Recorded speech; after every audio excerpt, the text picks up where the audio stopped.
Maximum capital R पे है तो आधा आर बाई 2 पे होगा। क्या ज़रूरत था लगाने का? क्या हर जगह सवाल लगाना चाहिए?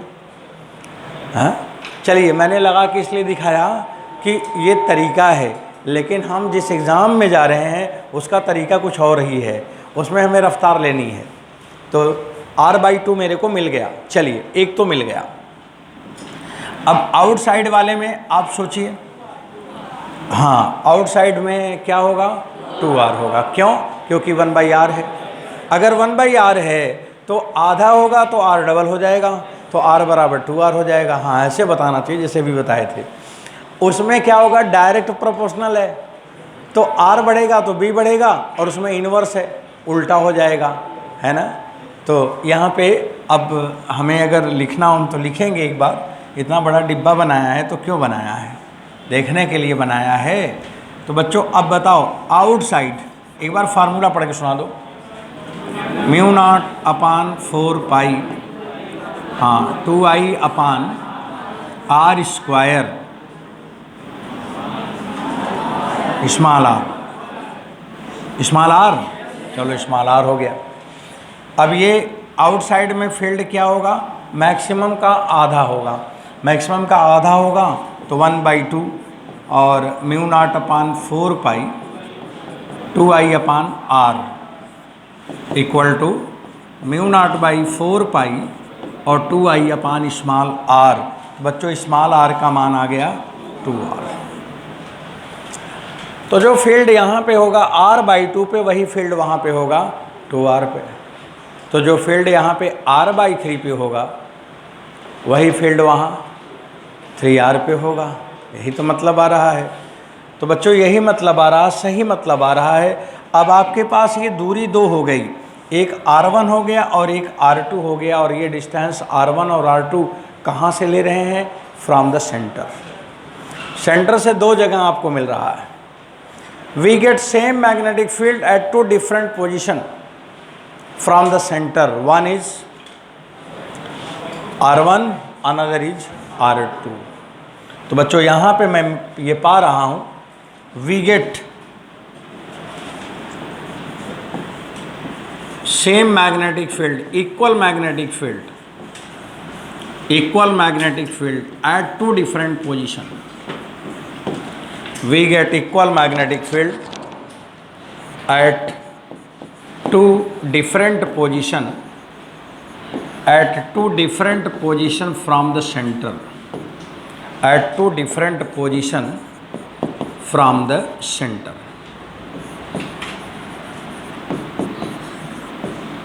from the center, 2 different position r1 and r2 from the center। और फिर लिखा जा रहा है maximum magnetic field at the 1 position, maximum magnetic field at single position, at point लिख लो, एट पोजीशन लिख लो, एट पोजीशन कैपिटल आर। तो बच्चों यहाँ पे सेम फील्ड और एक मैक्सिमम फील्ड का पोजीशन है। आपको याद होगा एक दिन मैंने आपको पढ़ाया था मैक्सिमम पावर ट्रांसपोर्ट थ्योरम, और उसमें बोला था कि मैक्सिमम पावर केवल एक ही रजिस्टेंस पे आएगा, और जब इंटरनल रजिस्टेंस लोड रजिस्टेंस के बराबर होगा, और इक्वल पावर के लिए 2 रजिस्टेंस होगा। मिला था कि एक घर में एक बल्ब लगाया है एक बैटरी से 10 वाट का, दूसरे कमरे में उसी बैटरी से लगाया है 20 वाट का, और बोला था कि दोनों में ब्राइटनेस इक्वल आया। तो दोनों के रजिस्टेंस, एक R1 आया था एक R2 आया था, और तो मैक्सिमम रजिस्टेंस आया था स्मॉल r पे, और इक्वल रजिस्टेंस आया था R1 और R2 पर, और उसके बीच में फार्मूला बनाया था। स्मॉल r जो आया था √R1 R2, याद आ रहा है? नहीं याद आ रहा? आ रहा है। अगर वहाँ पे मैक्सिमम पावर ट्रांसपोर्ट थ्योरम के जैसा ही यहाँ पर भी अगर हम देख रहे हैं कि मैक्सिमम मैग्नेटिक फील्ड एक पॉइंट पे है और इक्वल मैग्नेटिक फील्ड 2 पॉइंट पे है, तो ये एक पॉइंट और 2 पॉइंट के बीच का रिलेशन क्या होगा? तो R बराबर होगा R1 इंटू R2 होगा। अब देखो R1 की वैल्यू, R1 अभी अपने एग्जाम्पल में R1 क्या आया था? R/2, और इसमें क्या आया था? 2R बराबर R नहीं आया। तो सेम मैग्नेटिक फील्ड 2 पॉइंट पे मिलेगा और उसका ज्योमेट्रिकल मीन हमेशा R के बराबर होगा। किसके बराबर होगा? R के बराबर होगा, मतलब रेडियस के बराबर होगा। किसका रेडियस? सिलेंडर का रेडियस। अगर ये बोला जाए कि एक मैग्नेटिक फील्ड, ऐसे एक क्वेश्चन मैंने पढ़ रहा हूँ, एक सवाल, ऐसे सुनो उसको, आप लिखा मत क्या करो, सुना करो। क्वेश्चन में लिखा गया कि एक लॉन्ग सिलेंडर है, इनफाइनाइट लॉन्ग सिलेंडर है, जिसका रेडियस 4 मीटर है, और सेंटर से 1 मीटर की दूरी पर जो मैग्नेटिक फील्ड मिल रही है वही मैग्नेटिक फील्ड दूसरे किस पॉइंट पे मिलेगा? ये सवाल आया कि एक सिलेंडर है जिसमें करंट जा रही है, 4 मीटर रेडियस है, और उस सिलेंडर के सेंटर से 1 मीटर की दूरी पर जो मैग्नेटिक फील्ड है वही मैग्नेटिक फील्ड दूसरे किस पॉइंट पे होगी? तो पहले बताओ, होगा या नहीं होगा? होगा, क्योंकि मैक्सिमम के अलावा हर फील्ड 2 पॉइंट पे होगा। इसका मतलब उस सिलेंडर का रेडियस मैंने दे दिया है कैपिटल R बराबर 4 मीटर, मैंने दे दिया है R बराबर 4 मीटर, और बोला है कि एक R1 बराबर 1 मीटर पे जो फील्ड है वही फील्ड दूसरे R2 पे कितना होगा? तो R2 बराबर क्या होगा? अब इसमें आप रखेंगे, आ जाएगा कि नहीं? तो दूसरा क्या होगा? 16 मीटर। ये सवाल कॉम्पिटिटिव एग्ज़ाम में आएगा जो अभी पढ़ा है, और जब आएगा तो कई लोग 99.99% IOP हो जाएंगे। IOP समझते हैं? ऊपर से उड़ जाएगा, सवाल ही उड़ जाएगा। बोलते नहीं कि सवाल उड़ गया, पता नहीं चल पाया कि क्या पूछा है, क्या करना है। अरे जब पढ़ोगे तब जान पाओगे ना। पढ़ते सवाल ग्राफ बनाते हो, कितनी बार ग्राफ बनाए हो, लेकिन एक बार भी दिमाग में बात क्यों नहीं गया कि यहाँ पे एक ही फील्ड 2 डिफरेंट लोकेशन पे मिल रहा है? ऐसे इलेक्ट्रिक फील्ड में भी है, ऐसे ग्रेविटेशनल फील्ड में भी है, ऐसे मैग्नेटिक फील्ड में भी है। जब थोड़ा दिमाग आपका स्किल लेवल तेज हो गया तो देखो यहाँ ये भी बात बता दिया कि अब उतना सीखे थे तो एक बात और सीख लो, अंदर बंदर बाहर अंदर बराबर कब होगा। तो ये कहानी हो गई अब कंप्लीट। बच्चों एक सवाल लिख लो, अब आप दूसरा सवाल लगाने के लिए। अब एक क्वेश्चन आपको दिया जा रहा है, कंप्लीट करोगे, लगाना है आप ही लोगों को, और ये लिखोगे for current density, for current density J बराबर J0 small r by R square, जहाँ पे स्मॉल r की वैल्यू है कैपिटल R और 0 के बीच में। कैपिटल R है radius of long cylinder, radius of long cylinder.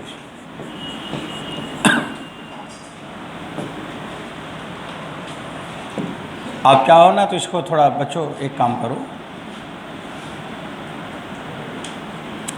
R by रहने दो, जो है सब ठीक। चलो अब ये लिखा हुआ है कि R is the radius of long cylinder. तो आपसे पूछा है कि फाइंड मैग्नेटिक फील्ड, अब इसी को लेके लगाना जो दिया मैंने। Find magnetic field at R equal to R/2, माने इन साइड का है, और दूसरा लिखा है R इक्वल टू 2R।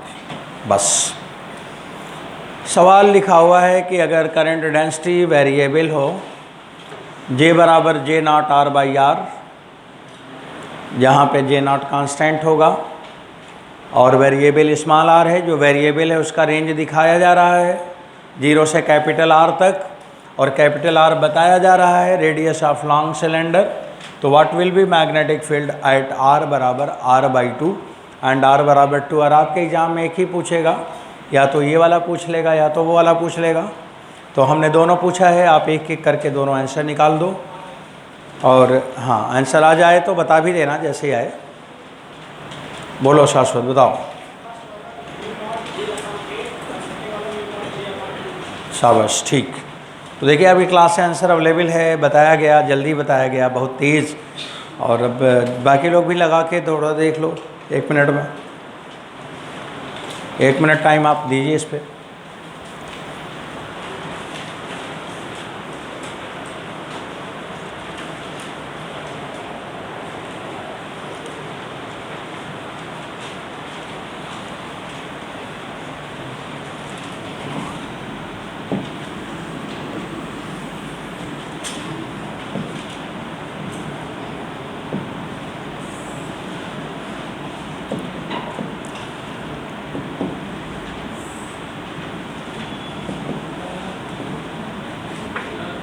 हाँ बोलो।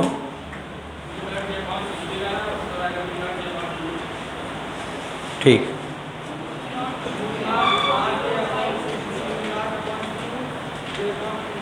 चलिए ठीक है, आप बोलिए अपना आंसर बोलिए।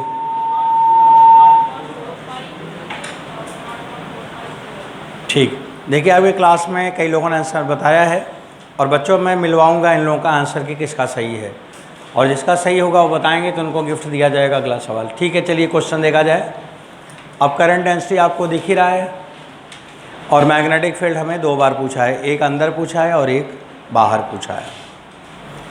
अब आपको ये देखना है कि करंट डेंसिटी इसमें कांस्टेंट है कि वेरिएबल है। बोलो, करंट डेंसिटी क्या है, कांस्टेंट कि वेरिएबल? अगर वेरिएबल है तो आप समझते होंगे कोई बात, क्या समझते हैं? बिना उसके नहीं होगा। अगर वेरिएबल है तो आपको इंटीग्रेशन के लिए तैयार होना है। और अब हम यहाँ पे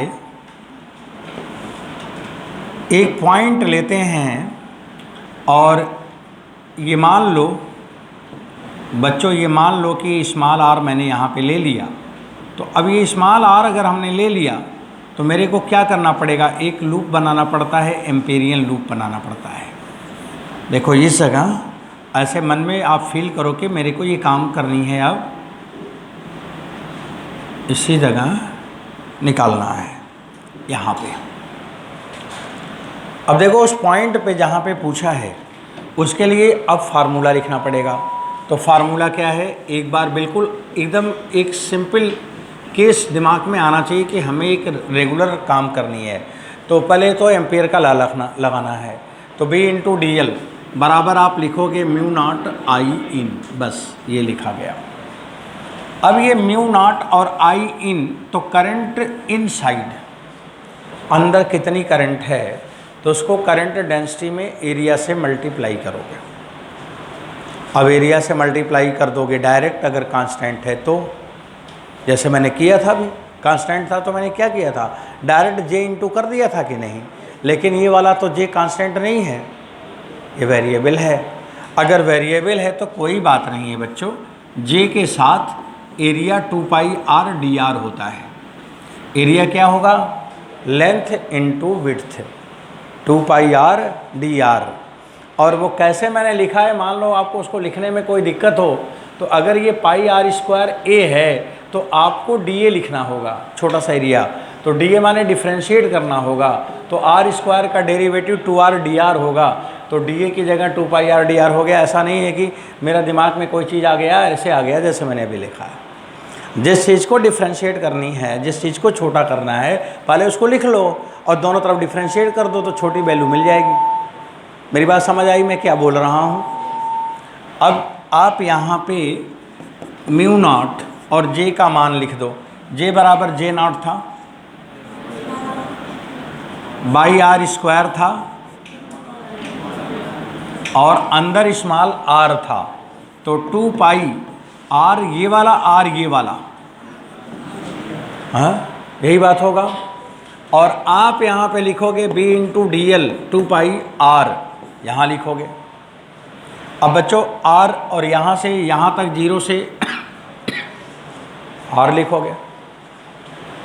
अब मैं अंदर किसी भी पॉइंट पे मैग्नेटिक फील्ड निकाल रहा हूँ, तो μ0 J0 R square into 2 pi R cube upon 3। R cube upon 3 हो गया, बोलो हुआ कि नहीं हुआ। अब यहाँ से 2 पाई से 2 पाई बच्चों काट भी सकते हो, तो बी इन साइड अंदर की तरफ हमें मिल रहा है mu not J not upon 3, 2 ऊपर होगा, नहीं 2 कट चुका है, by 3 R cube upon are square. अब आपको किसी भी पॉइंट पर मैग्नेटिक फील्ड पूछे आप रख लो। कहाँ पे?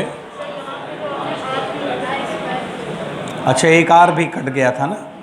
हाँ, एक आर, ये 2 पाई से 2 पाई काटा, एक आर से एक आर भी काट दो, तो आर क्यूब से क्या हो जाएगा आर स्क्वायर। अब आपको मैग्नेटिक फील्ड जहाँ भी पूछेगा आप उस स्मॉल आर की वैल्यू रख लो। r/2 कहे तो r/2 लिख लो, r/4 कहे तो r/4 रख लो, जो कहे वो रख लो। तो अंदर के किसी भी पॉइंट पे मैग्नेटिक फील्ड निकालने का एक मैंने कैलकुलेशन किया। आपको अगर वेरिएबल देगा तो यही तरीके से आपको लगाना पड़ेगा। अब आप यहाँ पे बच्चों जो पूछा है ना, कहाँ पे पूछा है? एट r बराबर r/2, r बराबर r/2 पर।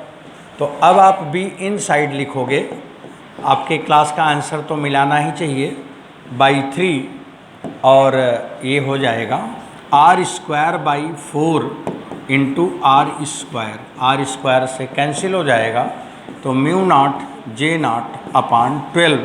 This is the inside magnetic field. Inside माने ऐसे लिख लेना, इनसाइड अब मत लिखना, बल्कि r बराबर r/2 लिख लेना। बच्चों ये बात समझ आ रहा? ये आंसर है, ये आंसर जिसका सही होगा वो बताएं, और गलत हो गया तो कोई घबराने की बात नहीं है, धीरे धीरे सही होगा। और एग्ज़ाम में आया होता तो आप लोग के इतने लोगों के सवाल गलत होते जो बिल्कुल ख़राब हो जा। आप इसे इसी तरह से करोगे जैसे अभी मैंने किया।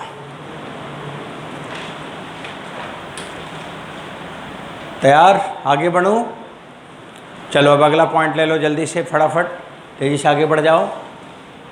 बच्चों अब हमें एक पूछा है जो r बराबर 2r ना, वो कैसे करोगे? अब वो कैसे करोगे उसकी बात कर लेते हैं। मैं इसमें तोड़ फोड़ के करके, तो अभी मैं इसी में कुछ इधर उधर करके बता तो दूंगा, लेकिन मैं पूरा डिलीट करूंगा और आप हमें अपनी तरफ से बोल बोल के लिखवा लेना। अब हमें बाहर का पॉइंट लेना है, हटाऊं इसे।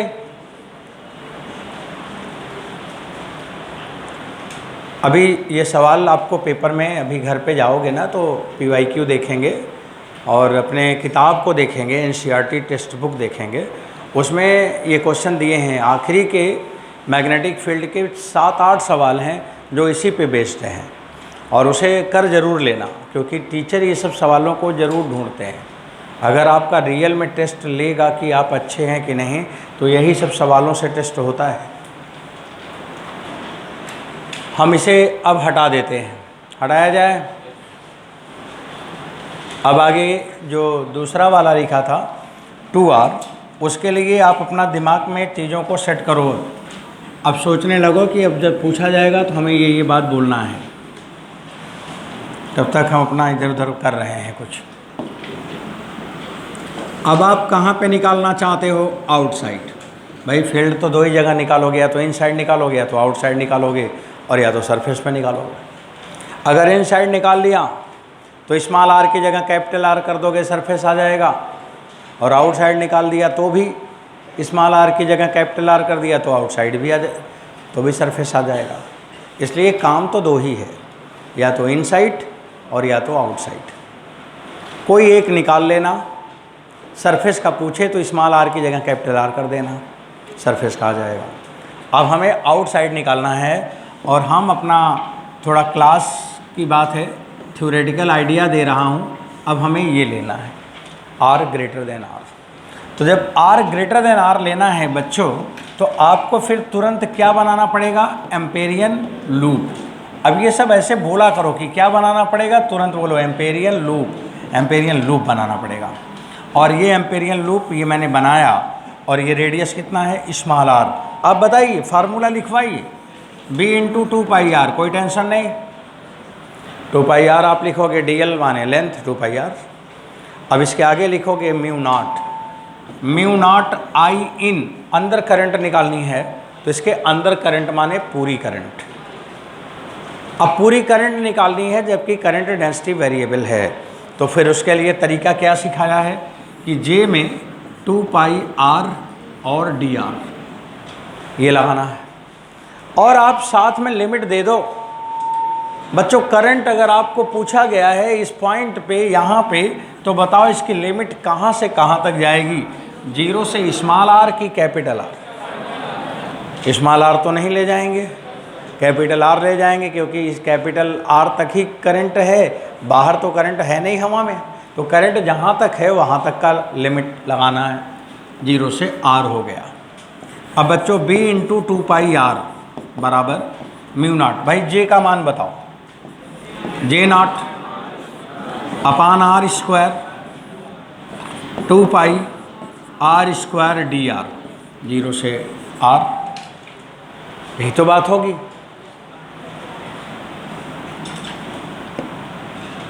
अब देखो इसमें ये वाला आर और वाला आर अलग अलग है। यहाँ पे स्मॉल आर जो है इसको उससे भी काटना नहीं है क्योंकि वो इंटीग्रेशन होना है, और ये वाला स्मॉल आर जो है वही रहेगा। अब आप इसे इंटीग्रेट पहले करके ख़त्म कर दो।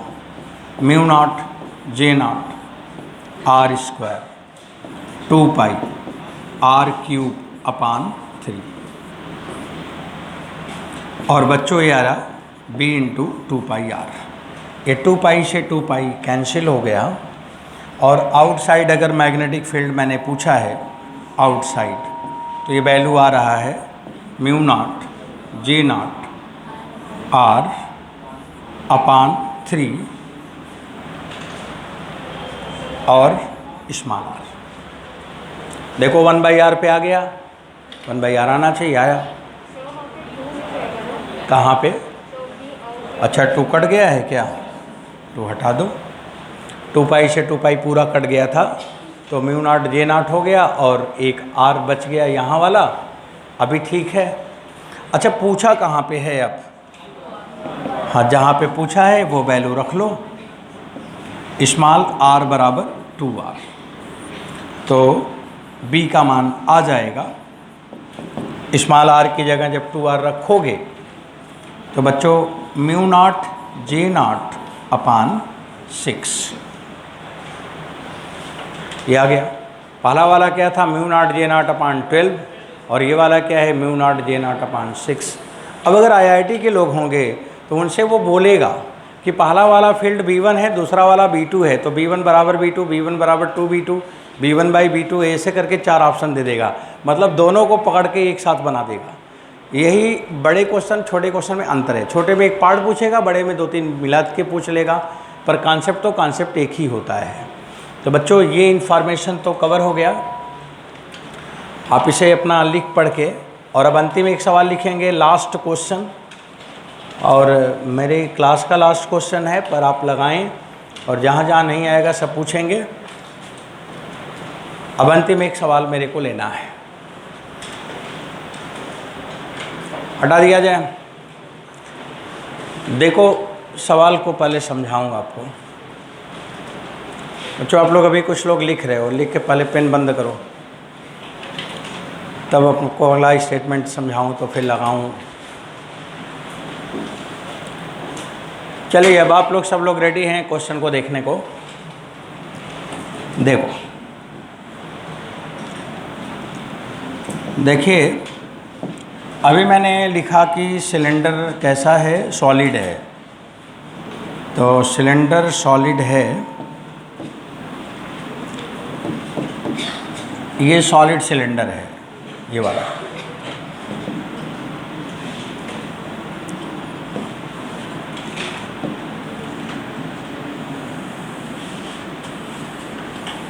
ये सॉलिड है।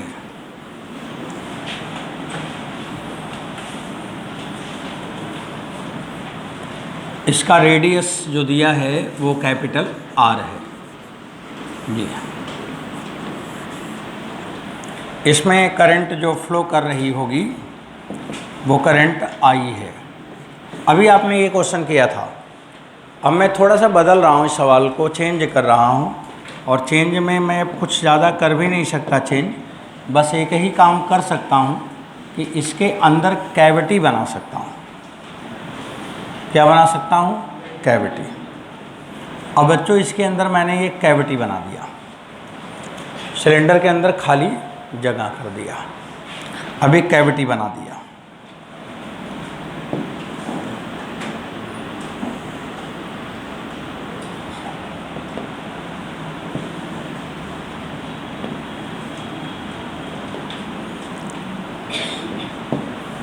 अब देखो ये इतना खाली जगह है, ये कैविटी हो गया।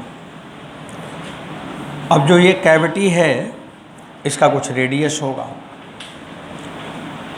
इसका रेडियस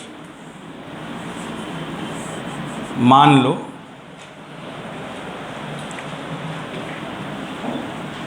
इसका रेडियस बच्चों मान लो R1 है और इसका रेडियस मान लो R2 है। कैविटी का रेडियस कितना है? R2 है और उसका रेडियस कितना है? R1 है। तो अब आपसे पूछा है कि कैविटी के अंदर ये पॉइंट P है, कैविटी के अंदर ये पॉइंट P है यहाँ पे,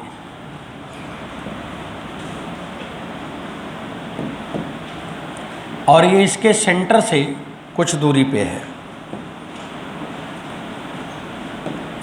इसके सेंटर से ये कुछ दूरी पे है, और ये दूरी मान लो स्मॉल r है। तो पूछा है कि वो जो स्मॉल r है उस पॉइंट P पे मैग्नेटिक फील्ड क्या होगा। तो क्या पूछा है कि magnetic field eight point P। आपको याद है इलेक्ट्रिक फील्ड में एक दिन आपने कैविटी का क्वेश्चन किया था इलेक्ट्रोस्टैटिक में, कि कैविटी यहाँ पे फील्ड पूछे, वहाँ पूछे, डायरेक्शन वायरेक्शन सब बहुत ठीक से समझाया था। तो उसी का डुप्लीकेट सवाल आज है। तो आपसे पूछा है कि magnetic field eight point P inside the cavity, inside the cavity, cavity के अंदर मैग्नेटिक फील्ड हम लोगों से पूछा जा रहा, और इसमें टोटल करंट कितनी फ्लो कर रही है? I। ये क्वेश्चन है। आप इस क्वेश्चन को थोड़ा फील करें, कुछ हम यहाँ और बताना चाह रहा हूँ।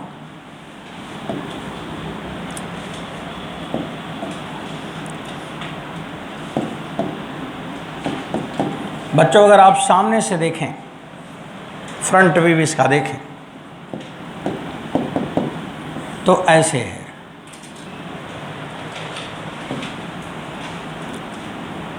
इसका रेडियस की बात करें तो ये रेडियस इधर है, इसका कितना? R1 है, ये R1 है, और इधर वाले का रेडियस हमने दिया है, कितना दिया? R2 दिया है, ये R2 है, और ये पॉइंट P यहीं पे है।